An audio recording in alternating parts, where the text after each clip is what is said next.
First snow. The beginning of October was outside. Warm days gave way to cloudy weather, and winter slowly began to advance on the heels of autumn.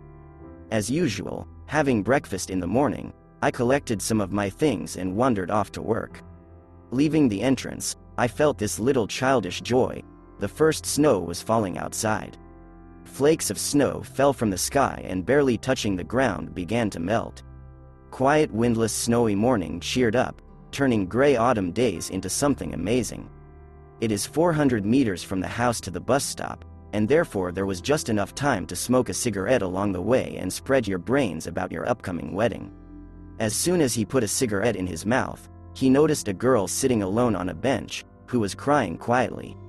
Something in my heart knocked, and I wanted to try to comfort her, to help. "Can I sit down?" She nodded her head softly. "May I help you?" In response, she shook her head and said softly, "No one can help me. It seems to me that if you feel hard at heart, you better talk it out, it will feel better." It is very sad when you cannot share a joyful or sad event with a loved one.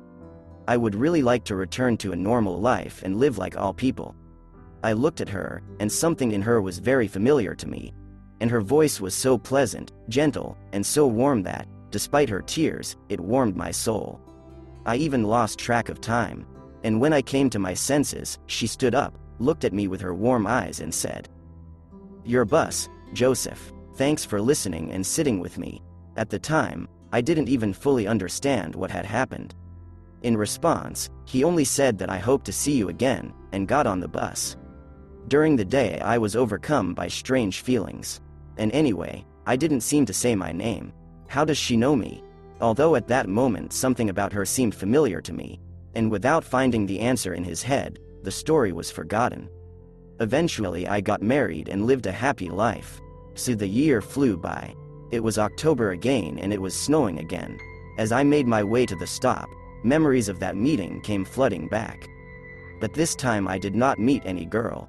Strange sensations, I will say, were as if I were waiting to see her again.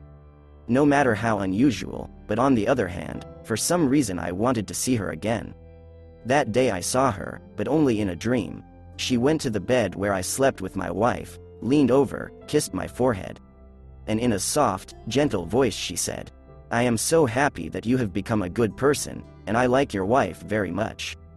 Take care of her. I love you." I automatically replied, "Thank you, Mom, and I love you." I don't know if I would say this live, but in a dream it was for granted. "Now sleep," she said, and disappeared into the darkness of the night.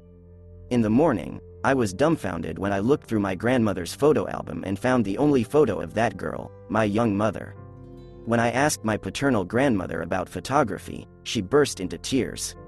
"I'm sorry, granddaughter, that I didn't tell you everything before. I was angry with your mother. She didn't go to someone else. She was hit by a car at the age of 24, near our bus stop, when you were 3 years old. And she was angry, because your father, my son, could not bear the grief of the loss and took his own life. I blamed her all the time, and that's why I said that she left, and your dad crashed. I don't know why I did it. I thought that it would be better, and then I couldn't find the strength to tell that I was lying. Forgive me." We both sat in tears and were silent. They sat for a while and silently dispersed. In the morning, after thinking everything over, I came to my grandmother and said, "Thank you for finding the strength to tell me the truth.